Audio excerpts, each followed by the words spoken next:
Hi everyone, I'm Kara Romero, and this is Indigeneity Conversations, a Native-led and curated podcast from Bioneers. I'm here with my dear friend and co-host. I'm Alexis Bunton, and we have an amazing episode today that we're really excited about. We're taking a look at an issue Native peoples have been working for decades to address through education, activism, and social justice campaigns. So you probably heard recently that the baseball team, the Cleveland Indians, finally changed their name to the Cleveland Guardians. This didn't just suddenly happen overnight, of course. It happened after a really long and difficult fight by many, many people and organizations that have been driving home the point that racist stereotypes of Native peoples are really harmful. And they have very real and negative effects on our communities. And the Cleveland Pro Sports team name is a really poignant example of many battles taking place across the U.S. to get rid of Native mascots in schools and sports. Many of these fights are covered by the media, but they usually aren't covered from the perspective of Native peoples.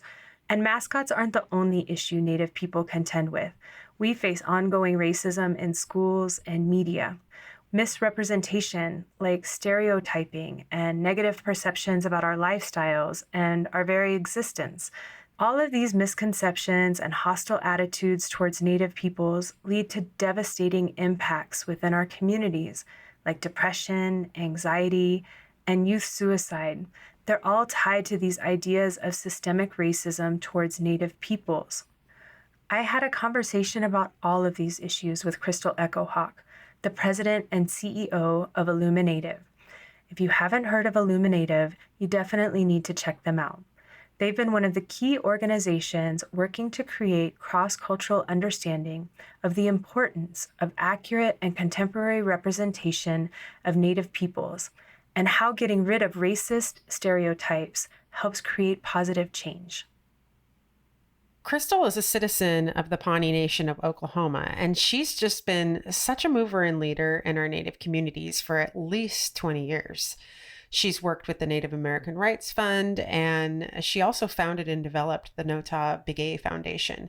In your conversation, Kara, you talked with Crystal about the work of Illuminative, and especially about a national public polling project she designed and co-led. The report that came out of this project is called Reclaiming Native Truth. And as a professional researcher myself, I can definitely say that this report offers solid data showing how non-natives view us. But most importantly, it shows that when we have control over our own representations, that we can and do shift the dominant narrative. Crystal is such an inspiration to me. I know you agree with me, Kara. We're both total fangirls of hers. So let's get into the interview.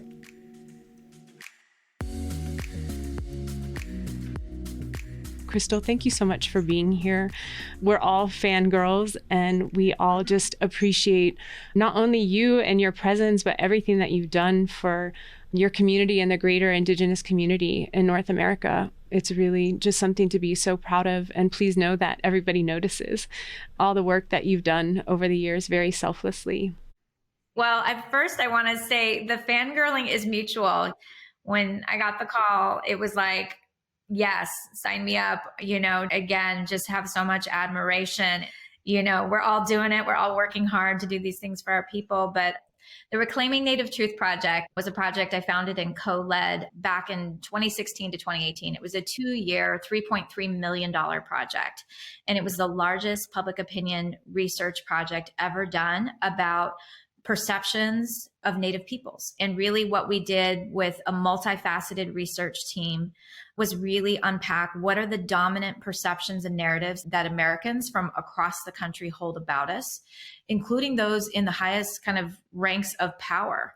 We interviewed federal judges and law clerks to members of Congress, people in media and philanthropy, and even our allies in social justice to really begin to unpack what do the American public think about us? Why do they think that about us? Where do these core stories and narratives emanate from? And most importantly, how do they affect our people? And so Reclaiming Native Truth mapped all of that and really was able to not only map what those perceptions are, the role of invisibility and toxic stereotypes in really advancing racism. But on the flip side, it actually showed us a pathway forward about how we really change the narrative or change the story in this country about Native people so that we can really change our future. I think that invisibility is really important to emphasize. I mean, I think that it goes back definitely to public education and all of these experiences that we have. They were still making drums out of oatmeal boxes and having all of the kids put on turkey feathers. And the way that a child internalizes, it's humiliating. And I love the work that Illuminatives is doing to counter that narrative. I mean, it's work that so many of us are doing, but you guys are so front and center of countering those humiliating narratives that we've endured our entire lifetime. We've all carried these senses of duality. I think that we all walk with as Native peoples is that we feel very much unseen and unheard in society. We feel very invisible, but at the same time, if we are, then we're just these caricatures, right? We're the stereotypes, we're some other sort of representation that is not of our own making. I remember as a little girl, I would run home after school and turn on cartoons. And I'll never forget about this cartoon I saw. I think it was like Bugs Bunny and Elmer Fudd, the Wild West sort of episode. And all of a sudden, this very kind of stereotypical Indian man with a big red nose, kind of, lumbering across the screen, but he was wearing a banner that said Vanishing American. And he walked across the screen and he disappeared. He faded to black. And I just remember being like in third grade and just internalizing that and never forgot that feeling. And I think from that to really, I think what caused me to found Reclaiming Native Truth was just watching my daughter, like as a mother, watching my daughter be bullied because we had given her a traditional Dakota name, and watching her relentlessly being bullied that led to her almost taking her life and really having a lot of struggles. And I think it was like enough is enough. And it was understanding that so many of us as mothers and fathers and aunties, and we all feel this in our professional lives and our personal lives about the impacts of our lack of representation, our misrepresentation have on our people and our children. And that's really what was the catalyst to everything that I'm doing right now. I have just a similar way of stepping into the work, and probably a not uncommon story of being raised both on the reservation and in an urban setting. And I think when I first stepped out of the reservation setting, there was definitely a culture shock. I think that we have an understanding, a very private way of knowing and relating to each other within our communities. And when we step outside of our communities, it's really shocking how people perceive us and how very little they know about what it is to be a contemporary North American Indigenous person. And I internalized so many of those things as well, Crystal. And I went through school often exhausted of trying to explain the truth about, where I'm from, which is a lesser known tribe in California, about how we all look different, about how all of our traditions are different. And it is, I think, first and foremost exhausting. And then I went on to university, where I was a liberal arts major in Houston and was studying anthropology and everything that I experienced up to that point. And then in the university setting was taught as bygone, that we were relics of the past. And I realized instantly that through photography and through media, I think specifically, even as a young woman, that a picture was worth 1,000 words. And that maybe, just maybe, I could use this to become a photo documentarian of modern Native peoples, to use this skill to really communicate to people all the intricacies of our cultures, of how alive and how beautiful we are. Crystal, I think the mascot issue really stands out for me as something that is changing in my lifetime.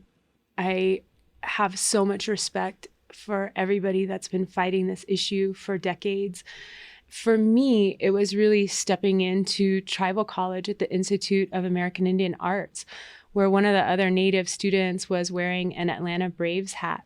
And I remember it very clearly because Char Teeters called him out in class, and she was one of the early activists that was fighting for, change the name. It was a little bit of a scene, but she was explaining to him all the things that we were just talking about, how we've really internalized this oppression. This is a movement that's been going on for decades and decades, and particularly with the Washington football team. I mean, really led by elders like Suzanne Shown Harjo, Amanda Blackhorse, and just thousands and thousands of other Native peoples who have just been organizing. One of the biggest targets of all has been the Washington NFL team that was formerly known as the R word, right? Which is the R word is the N word. It's a dictionary defined racial slur, but there's really racist Native sports mascots that show up in all professional sports and Major League Baseball, hockey as well. But they're prolific through K through 12 schools as well. And it's not just the logos and the imagery or the dictionary defined slur that was the Washington NFL team, but it's the fan behavior who, with chants from rival teams and sports fans, things like kill the Indians, right? You look at all this whole fan behavior and culture gets associated with racist sports mascots.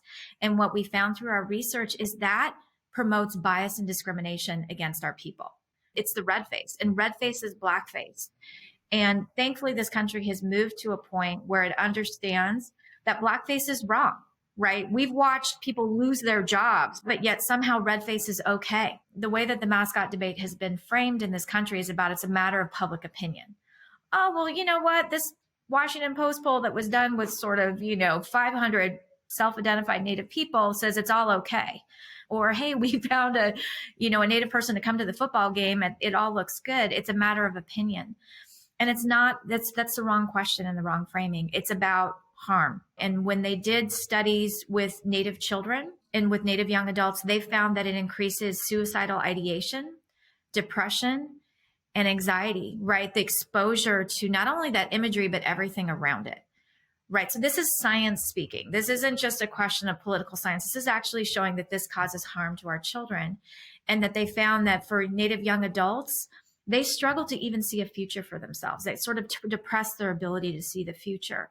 And so when we look at our high skyrocketing rates of suicide, right, we look at the high rates of depression and the things that our people are struggling with, particularly our children, this becomes a matter of protecting our children from harm. This is what science is telling us. And what we found through our research is that promotes bias and discrimination against our people. It is scientists in the studies and research led by Dr. Stephanie Freiberg and other really amazing Native scholars and non-Native scholars have found that level of representation fuels bias. It does fuel racism, and it's important that we smash those toxic stereotypes. We think about everything that entails, from sports mascots to TV to film, all kinds of things, museums, to looking at the role of media and really looking at the role of K through 12 education. These are perpetuating our erasure and our invisibility. And that is, as Dr. Freiberg says, that invisibility is the modern form of racism against Native Americans today. Part of our work at Illuminative has not only been about the advocacy with the sports teams and schools and in the media, but I think it's also educating our own people about the harm that these representations have, and that this isn't just a conversation that should be minimized and cast aside about public opinion or political correctness. And so that's really been kind of the work that we've been doing, and getting creative by partnering with artists and influencers and finding ways in the media to kind of help create a social groundswell that people understand how important this issue is. I have so much respect for everybody that's been fighting this issue for decades. And I think that what we're seeing evolve with all of the contemporary media work is really this like better future, right? Where we're able to choose accurate representations of ourselves. And that's so powerful. Yeah, absolutely. Well, the thing that we learned from the Reclaiming Native Truth Project is that there's such immense power in data. A big part of our work has been taking that research to Hollywood, for example, and meeting with the heads of the biggest studios out there and educating their leadership about the importance of representation, and not just to check a diversity, equity, inclusion box, but that they're no longer advancing harm by our erasure or by our misrepresentation. And that we were also able to show them through our research that 78% of Americans want to know more about Native peoples. And what that 78% figure represents is audience demand. And that has really began to speak volumes to people within the entertainment industry, also in media and newsrooms, now that they understand there's more of an audience there for our stories and our issues and what we think, We have gone out, and I've lost track now. It feels like hundreds of presentations I've done over the last 2 years and with my colleagues traveling all over the country. And what we found is that, like, when we go out and we educate our allies, I would say probably 85% of the people I talk to are like, I didn't know. Once you walk them through how these big systems work and how they interact within these systems, and then inadvertently, sometimes even through the best of intentions, kind of advance harmful representation about us, most people are like, I didn't know. And how do I change this? And so I think it's really been the power of education and them understanding that they not only need to kind of wake up and understand and own that, but their guilt around that's not helpful to us. What's helpful for them is to really partner with us and to really create platforms and turn over the mic, so to speak, right, to Native peoples. We don't need non-Native peoples to come in and save us. We need them, though, to be a partner in dismantling these systems that not only harm Native people, but they harm all of us. And to really kind of go within the institutions and systems that they're operating in and saying, wait a minute, how are we culpable here? How does Native representation show up and not show up? And that means everything from governance structures on boards of directors to staff and leadership, their hiring, to how they're talking about Native peoples, which 9 times out of 10, they aren't talking about us, right? So how do they need to make sure that we are in the room? So allies have an important role in all of this from a number of different angles. Crystal, what do you feel like has changed during your lifetime? You know, I think about these sort of high points from over the last couple of years of just having our first Native U.S. Poet Laureate with Joy Harjo being named, or with Wes Studi being the first Native American male actor to receive an Oscar, to, you know, things like the McGirt decision, the Supreme Court ruling that affirmed the Muskogee Creek Nation's treaty rights and its reservation. And that's where I'm talking to you today, is sitting in the heart of the Muskogee Creek Nation, also known as downtown Tulsa, you know, and seeing big court victories for No Dapple. I think looking at the exposure that was generated at the stand taken at Mount Rushmore, and the way the land back movement has really kind of emerged from that. So where, you know, it was amazing if you were watching that weekend of 4th of July, it was like, if you were watching MSNBC, it was beautiful. There were nothing but a sea of Native faces speaking out on critical issues, from mascots to our treaty rights. It's been exciting to kind of see how much of that is changing. And one of the biggest things is that, you know, in 2018, we elected the first 2 Native American women to Congress. It's really about how we are building power. And so our representation as contemporary Native peoples and the ways that it's showing up in all different facets is huge. And just with those 2 women being elected, it's really been transformative. And it really shows how important that aspect of our representation is as well. But it's fairly recent. We've been battling invisibility and misrepresentation pretty fiercely, and we still are. But to see the pace of change is really extraordinary. I think for me, one of the biggest things that, again, I've seen change in my lifetime is when we talk about misrepresentation of Natives, it's really hard to not talk about the Edward Curtis photographs. And the Edward Curtis photographs are an incredible body of work that were produced around the turn of the century by a non-Native photographer that's aim was an ethnographic study to document the vanishing race.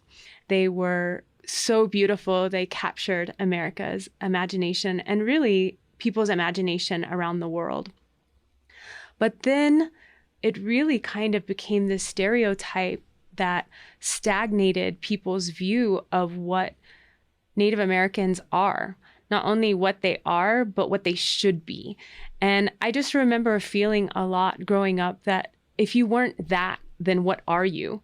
You know, and I really hone in on this messaging in my own art because I feel like it's really dangerous to tell a young Native person that you're only good if you are the way that you were 100 years ago, right? When you completely like gloss over, you know, all of the assimilation, all of the residential boarding schools, all the things that have brought us to this place including all the resilience of the things that have survived that have brought us to this place. I think everything that exists is really kind of against all odds. So we have this like incredible thing to celebrate. But I think it's really important for everybody to take a look at what they think they know Native art is, or what they think Native Americans look like. Because again, those stories that artists and educators and activists are telling on their own are really the ones that people need to be looking at for representation. I think it's unique to Illuminatives and to this work that you've done that you incorporate the importance of art and Native artists into your work. Could you talk to us a little bit about the importance of Native art? Absolutely. What was so beautiful as we began to really understand through the research, right, the power of our representation, the power of an image. The majority of them haven't been authored by us, right, and don't reflect who we are today in the 21st century. I've always, throughout my career, working with artists has been such an important part of the work that I've done, whether it's around the Native American Rights Fund, right, and the work we were doing, or to really around youth leadership development. But really with Reclaiming Native Truth, it really centered the importance of artists. And in fact, Illuminative was co-founded by a circle of artists, and it was really their idea. I remember we sat in the room, we presented all of the Reclaiming Native Truth research to them. I think it was like in 2018. And they said, you know what? We need an organization that can really not only take all this research and put it into action, but to really bring the power of artists and activists and organizers and our best thought leaders, because these systems are so big and we need to join forces. If we're going to change the narrative and change the story in the way that people see us and perceive us, then we need to really look at the role of culture and art to be the way, because words and advocacy, sometimes it's not enough to cut through the noise. And so it's really understanding the power of art and culture as a leading force for really eventually policy and systems change. And so I really credit, those artists with the call to action. They said, Crystal, go build it. And, we founded Illuminative in June 2018 and haven't looked back since. So I'm just really grateful for the vision and leadership of all of our artists and all the different genres and mediums that they work in, because it's so powerful. They allow us to really see ourselves and envision ourselves in ways that sometimes society tries to create barriers to us not being able to see a future for ourselves or to see ourselves reflected as we are. Stories by us, for us. It really has this like ripple out effect of authenticity, of actual conversations, of ways of knowing how we interact with each other that really almost always counters the narrative that's out there. When we're telling our own stories, we're really focused on things that are very different than when non-natives focus on our communities. It's really about the values about caring for Mother Earth, for our environment, for caring for our communities and our elders, and thinking about the power of art in its different expressions, from beautiful photography, like someone like Kara, whose images can move us, to beautiful murals that can inspire that radical imagination that can help us get out of this moment where we feel so out of control, or the world feels out of control. And when we can kind of cut through the noise and see a beacon of light. And I think that that's what artists can do in this moment, is appeal to us in different ways. And I think now more than ever, there's an urgency around supporting that art and those perspectives and that level of storytelling.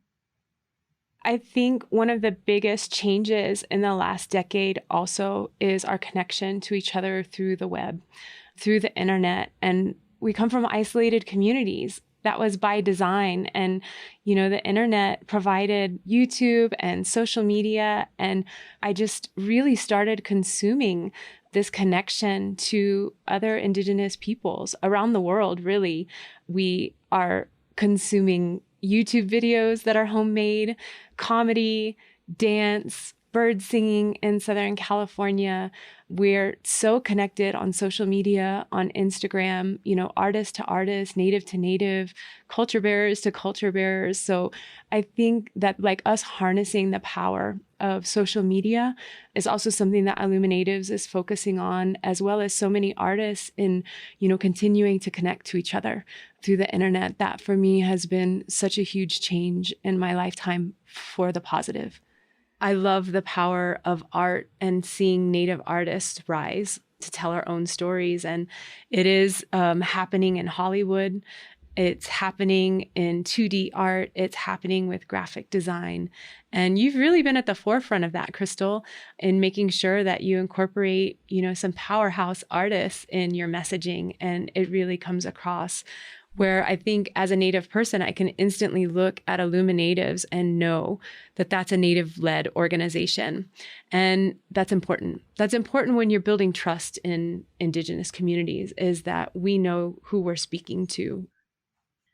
I always laugh. I go back and think about something that filmmaker Sterling Harjo once said. Because somebody asked him, like, what's the ideal representation like in a TV show? And he said, it's a Native man, like drinking a cup of coffee, wearing a pair of jeans. And it's like, and that's it. And it was like, it's funny, haha, but it's like just to be normalized, right? For us to show up and not as the magical, mystical Indian, or, we all know what it's like when a Native person shows up on something and we all like freak out. It's it's like seeing a unicorn, right? Or Sasquatch, right? Like when we see ourselves, we get so excited.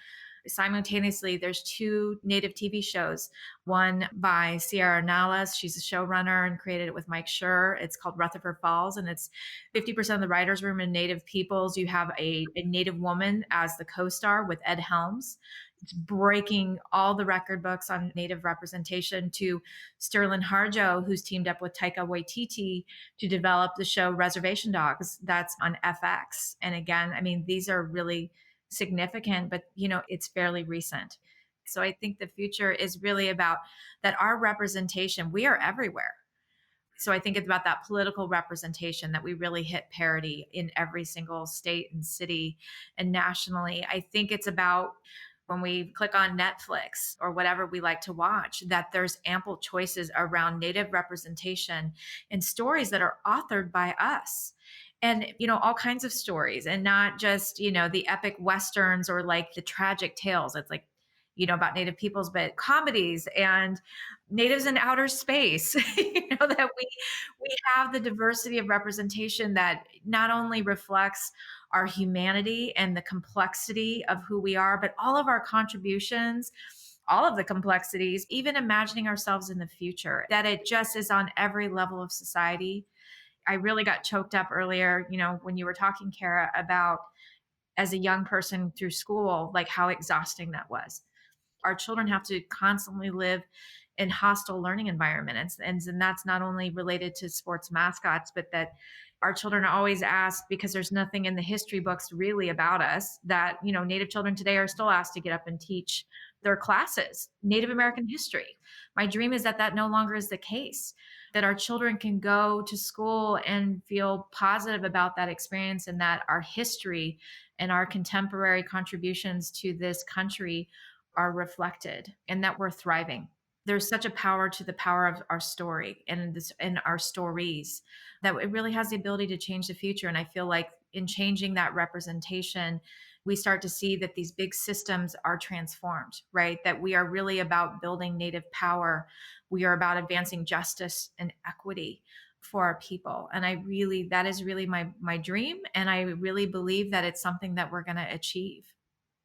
Simultaneously, the dream is that all of those things are reversed, that we are creating and fostering future leaders, that we're fostering representation that's empowering and uplifting, and that we're able to reverse some of those negative correlations for ourselves and for future generations. That would be the dream. Crystal, I can't thank you enough for being here with us today. It's always an incredible honor to share space and time with you. And thank you for joining us. I just appreciate the work that you do so much. And please know that everybody sees you and your team over there at Illuminative. Well, it takes a village. It's a big, beautiful team of all kinds of people. And I think this is also just an extraordinary time for Native women. And I just thank you both for the work that you do and just for creating this space and inviting me into your circle and to connect with the amazing work that you do through Bioneers. So thank you.